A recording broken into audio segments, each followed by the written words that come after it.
신우 라이브.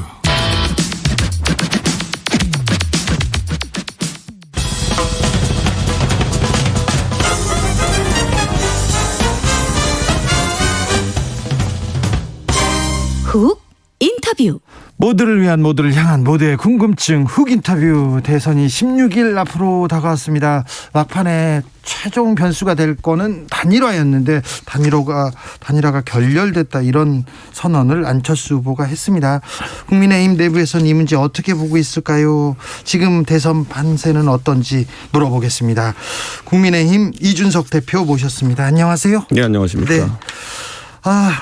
바쁘시죠? 아이고, 저는 뭐 대구에 번쩍, 서울에 번쩍 하시던데요. 내일은 흑산도에서 번쩍할 겁니다. 흑산도요? 네. 흑산도 어디 갑니까? 흑산도를 가죠. 아, 그래요? 네.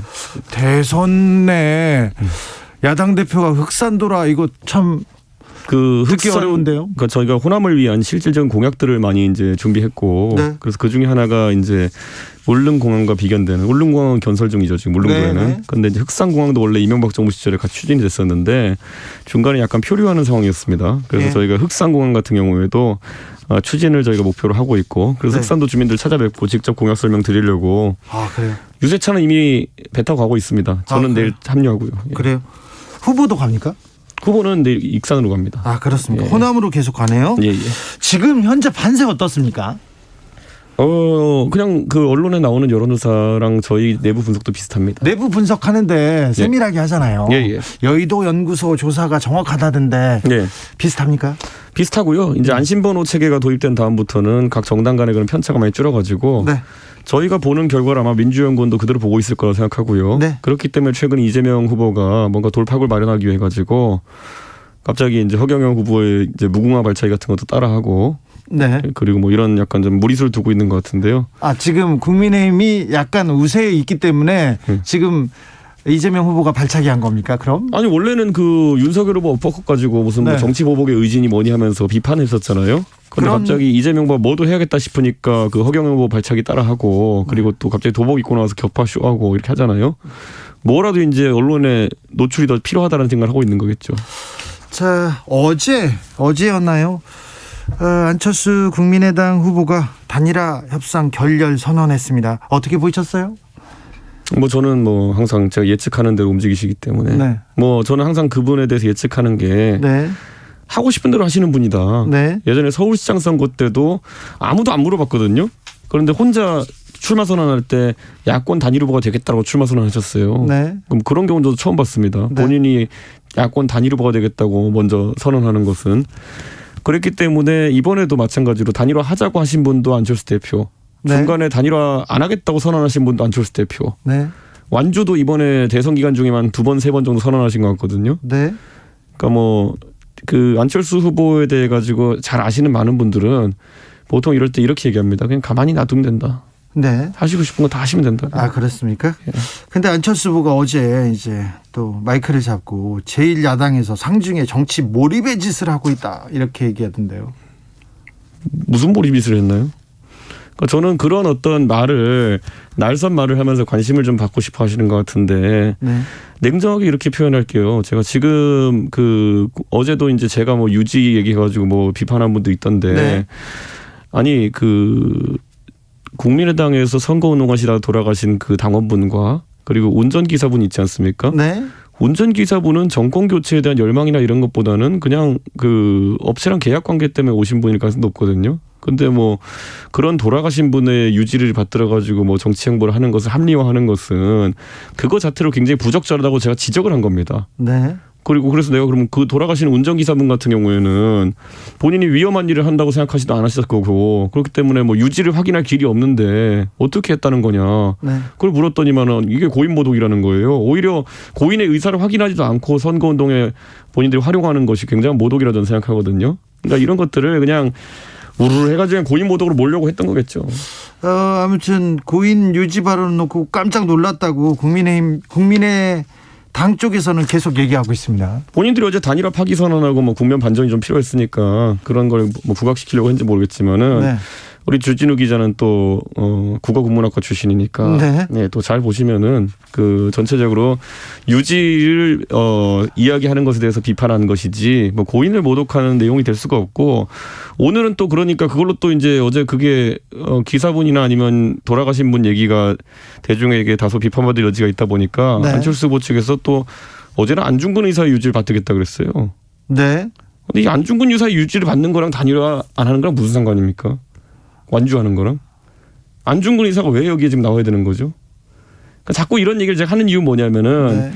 그냥 본인이 단일화 하고 싶으면 한다고 선언하는 분이고 아니면 아니라고 하는 분인데 거기 자꾸 명분을 만들려다 보니까 돌아가신 분을 쓰기도 하고 아니면 안중근 의사 같은 분을 쓰기도 하고 이렇게 네. 자꾸 명분 찾는 거고 네. 단일화 모든 국민들이 과정을 봤거든요. 네. 완주하겠다고 했다가 본인이 단일화하겠다고 했다가 본인이 접겠다 했거든요. 네. 연락 안 왔다고 했는데 알고 봤더니 우리 윤석열 후보가 전화한 것도 시인했고요. 네. 그러니까 이거는 그냥 명분 찾기 하는 겁니다. 전화 공방은 어떻게 된 겁니까? 했죠. 전화를 누가 했습니까? 윤석열 후보가 했는데 안 받아서 다시 했죠. 다시 했는데 안철수 후보가 했죠. 예. 그래서 얘기를 했을 거 아닙니까? 예. 얘기를 하고 예. 얘기를 했는데 잘 안 됐습니까? 실무자 만나서 얘기하자는 취지로 얘기했더니 그냥 마음에 안 든다는 듯이 그냥 발표해버렸잖아요. 발표를 했다고요? 예. 그 전에 내가 단일화를 하자고 했는데 실무진에서 얘기가 좀 돼야 되는 거 아니냐 하면서 얘기가 좀 돼가고는 있었습니까? 글쎄요. 저는 실무진이란 분들과 이제 사실 거강꾼이라는 표현이 혼동되긴 하는데 네. 실제로 우리 후보가 뭐 협상의 전권을 주는 대상이 명확하진 않습니다. 네. 그렇기 때문에 뭐 그런 사람이 있었는지는 모르겠지만은 어쨌든 우리 후보가 전화를 했고 그 자리에서 이제 뭐 실무진을 그럼 지정해서 이야기하자라고 했으면은 그대로 하든지 하면 되는 건데 이미 그때 마음을 먹은 거예요. 판 깨려고. 아니 그런데 후보의 뜻을 후보의 입으로 좀 듣고 싶다는 취지의 얘기를 했으니 후보가 조금 어떻게 진정성, 조금 배려를 해준다 이런 걸 좀 받고 싶지 않았을까요? 그게 그러니까 자기 중심적인 사고를 가진 분들의 생각이죠. 나를 왜 대우 안 해주느냐 하면서 이제 화난 거거든요. 네. 글쎄요. 그거는 뭐 글쎄요. 국민의힘에서도 그래도 대선이고 정권 교체해야 되는데 안철수 조금 우리가 포용해야 되는 거 아니냐, 좀 이렇게 받들어야 되는 거 아니냐 이런 사람들도 많잖아요. 주진우 기자 옛날에 이제 문재인 대통령 막 좋아하고 이럴 때 지금도 좋아하시겠지만은 그때 안철수 대표랑 헤어지고 다시 만나고 당 깨고 이런 걸 반복했거든요. 네. 문재인 대통령이 안철수 대표와 함께 했으면 대통령이 될 수 있었을 것 같아요. 뭐 그거 저야 그때 그건 뭐 모르죠. 자 그러면 안철수 대표가 요구하는 것처럼 네. 문 앞에까지 이제 문재인 대통령이 집 앞까지 찾아가고 갔죠. 아까 말했던 예우에 제 생각에 상당 부분 문재인 대통령께서 하셨다 보거든요. 네. 그런데 결국에는 뭐 정확히 뭔지 모르겠지만 혁신 전대하자 그랬잖아요. 네. 나중에 혁신을 자꾸 하자 그래서 혁신이 뭐냐 물어보니까 말 안 해주고 네. 나중에 혁신위원장 할 거냐니까 또 안 하고 결국엔 그때 이미 당 깰 마음을 먹었기 때문에 중간에 요식행위로 문재인 대통령에 대해서 뭔가 나쁜 이미지를 투영시키려 했던 의도겠죠. 그러면 이번에 단일화 선언 그리고 단일화 제안 이게 그 생각은 없는데 그냥 던졌다고 생각하세요? 안철수 후보가 본인 입으로 얘기했잖아요. 나는 단일화할 생각 없는데 니들이 자꾸 얘기하니까 그래 한번 해보자 이런 거였잖아요. 네. 아니 본인이 하신 말씀이에요. 이게 지금 뭐 제가 다른 사람 말 인용하는 게 아니라. 알겠습니다. 네. 국민의힘에서는 그런데 아직 단일화 가능성이 남아있는 것처럼 조금 얘기하더라고요. 권영세 선대본부장도 얘기하고요. 그런데 이거 대표하고 저기 캠프하고 약간 생각이 다른 거 아닙니까? 아닙니다. 저는 캠프의 본부장과 그리고 후보와 긴밀하게 소통하면서 움직이고 있고요. 네. 아니 그거야 당연히 안철수 후보 측에서 네. 굉장히 무슨 결렬의 원인이 저희한테 있는 것처럼 네. 자꾸 하려고 하는데 이쯤 되면은 이제 6개월쯤 전에 저희가 국민의당과 합당 협상을 할 때도 네네. 많은 국민들이 자꾸 안철수 대표 쪽에서 뭐 국민의힘이 무리한 조건을 요구한다 이런 식으로 언플하니까 네. 이준석이 무슨 협상을 방해한다 이런 얘기 있었거든요. 그때도 있었죠. 제가 지금 다 공개했잖아요. 당명 빼고는 다 받아주겠다고 했다고. 아 그때. 그때도 마찬가지였고 지금도 마찬가지인 겁니다. 이번에도 보면은 우리 후보가 전화까지 했는데도 전화 안 했다고 거짓말했잖아요. 저는 이런 것들이 반복되는 거예요. 협상 과정에서 신뢰를 깨는 게 상대방을 나쁜 사람 만들기 위해서 굉장히 노력을 합니다. 이분들이. 네. 그런데 이게 한두 번이야 속지 지금 대한민국의 안철수 후보와 교류했던 많은 인사들이 나가가지고 왜 안철수 후보를 비판하고 있냐면요. 네. 한 번씩은 이런 비슷한 거 당해본 분들이에요. 네. 한혜진님께서 안철수 후보 좀 포용해 주세요. 잘못한 말은 주워 담을 수는 없으니 사과하세요. 따지면 뭐합니까? 유족들이 들어서 기분 나쁜 말이면 사과하는 게 맞는 것 같습니다. 이런 문자. 유족이 어떤 의사 표현했나요? 저는 유족이 이걸 기분 나빠할 수가 없는 게 오히려 유족 입장에서는 갑자기 안전사고로 그것도 관리 책임자인 국민의당의 그 귀책 사유가 있는데 그걸로 인해 가지고 안타깝게 돌아가셨는데 그분의 유지를 받들어서 정치하겠다고 하는 것 자체가 굉장한 고인 모독이라고 생각하거든요. 저는 이거는 오히려 제가 유족의 의사를 진짜 확인해 가지고 제가 기분 나쁜지 국민의당 표현이 기분 나쁜지 한번 살펴보겠습니다. 알겠습니다. 네. 4972님 지지율 좀 높게 나온다고 지지율 낮은 국민의당 대하는 거 보면요. 회유와 압박 조롱한 거 아닙니까? 이렇게 물어봅니다. 저는 안철수 대표를요 조롱할 수 있습니다. 정치인들 간은 상호 조롱하거든요. 네. 그런데 반대로 국민의당은 선거 때마다 단일화해 가지고 협박을 합니다. 저희를. 그러니까 그거는 양태에 있어 가지고 근절될 양태입니다. 조롱보다 협박이 더 나쁘다. 저는요 제가 안철수 대표에 대해서는요 정치인으로서 무슨 말이나 할 수 있어요. 그런데 네. 지금은 정권 교체를 하는 측에 서 있는 것처럼 하면서 자기 지분을 늘리려는 행동을 계속 하는 것이기 때문에 네. 이건 대의에 어긋나는 겁니다. 국민의힘은 단일화 없이도 승리할 수 있다 이렇게 생각하는 것 같습니다. 문재인 대통령께서도 비슷한 고민이 있었을 거라 봅니다. 2012년에요. 15년에도 그렇고 17년에도 그렇고 네, 그런데요. 저분이랑 합당을 해야 되느냐 아니면 대선 나갈 때 저분을 달래야 되느냐 단일화 해야 되느냐 고민 많았을 겁니다. 네. 그런데 안 하셨을 때 잘 되던데요. 아 그래요? 알겠습니다. 어젯밤 대표님 SNS에 망치와 모르라는 단어를 써 놓으셨는데 이게 어떤 의미입니까? 이거 그 전쟁사에서는 그냥 아주 흔한 이야기입니다. 그러니까 보통 이제 그 한니발 때부터 네. 알렉산더 때부터 이제 사용됐던 전략이라고 보병이 막고 있으면은 네. 기병이 공격을 한다 뭐 이런 거거든요. 네. 그래서 원래 본인의 탄탄한 핵심 지지층과 그리고 또 새롭게 형성된 그런 어떤 지지층이 조화를 이루어야지 선거를 이길 수 있다라는 것이고 네. 우리 당 같은 경우에는 전통적 지지층 그러니까 보수적 성향의 전통적 지지층이 보병에 해당하는 것이겠죠. 네. 근데 기병에 해당하는 우리 새로운 지지층 같은 경우에는 2030 세대를 위주로 한 그런 어떤 젊은 세대 그리고 또 호남의 신지지층 이런 것이 아마 민주당에게는 가장 뼈아픈 어떤 그런 지지층이 되지 않을까 싶습니다. 알겠습니다. 무슨 뜻인지. 소상공인 지원하는 추경. 처음에는 안 된다 이렇게 이거 선거용이다 이렇게 얘기하다가 합의를 하기로 했어요.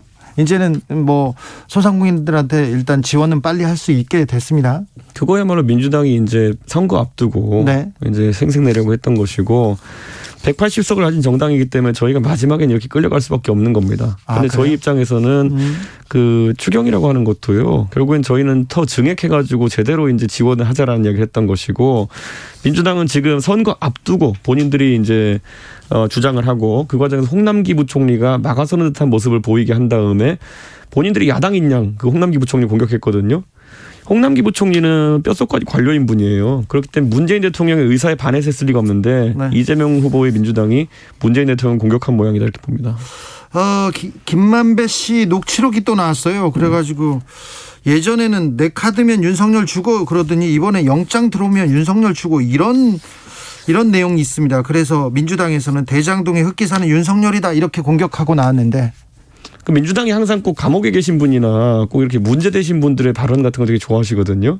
그래가 예전에 보면 뭐 제보자 X 뭐 이런 분들도 예전에 문제 있으셨던 분들인데 그분들. 근데 이 녹취록은 정영학 녹취록은 그 전에도 그러니까요. 국민의힘에서도 이용하던 건데요. 어쨌든 이런 분들이 굉장히 증언의 신빙성에 문제가 있는 경우가 많은데 이거 들고 와서 그냥 계속 공격하시거든요. 예전에 그런 거 하시다가 뭐 재미 못 봤는데 대선 앞두고 갑자기 꺼내든 것에 국민들이 반응하겠습니까? 알겠습니다.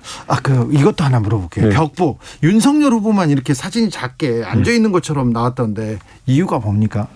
그냥 뭐 디자인하는 사람들이 관점에서 했을 거고요. 네. 그것 때문에 선거 결과가 바뀔 거라 보진 않습니다. 알겠습니다. 선거 2주 남았습니다. 2주 정도 남았는데 앞으로 2주 어떻게 흘러갈 것으로 보십니까? 저는 열심히 지방을 돌면서 네. 지금까지 국민의힘이 구석구석 닿지 못했던 곳들을 공략하면서 시간을 보내겠습니다. 그리고 우리 윤석열 후보는 흥이 살아난 것 같습니다. 그래요? 예. 그리고 이 환갑의 재능차였다고 이제 이야기되는 것처럼 이 끼를 어떻게 숨기고 살았나. 하는 생각이 듭니다. 아, 그래요? 정치적인 끼가 있습니까? 맨날 이 정장만 입고 다니던 검찰 공무원을 벗어나서 네. 이제 또 자유롭게 지역을 다니고 이렇게 사람과 소통하는 것을, 원래 사람을 좋아하는 그 후보기 때문에 네. 사람과 만나서 이렇게 이야기하고 사람들과 소통하고 그들과 어떤 정책에 대한 얘기하는 걸 굉장히 후보가 즐깁니다. 그래요. 토론도 못할 것 같다고 다들 이렇게 막 광고했는데 봤더니 엄청 잘하잖아요. 그래요? 네. 네. 그렇습니까? 네. 인터뷰도 좀 더 하셨으면 좋겠는데, 후보가. 국민 만드는 게 더 중요하죠, 지금 시점에는. 그렇습니까? 네. 네. 아무튼 후보 역할 잘하고 있습니까? 저는 기대했던 것보다 굉장히 잘하고 있고 네. 상승세 또는 이 일취월장하는 실력이 돋보인다 이렇게 봅니다. 알겠습니다. 여기까지 들을까요? 네, 감사합니다. 지금까지 이준석 국민의힘 대표였습니다.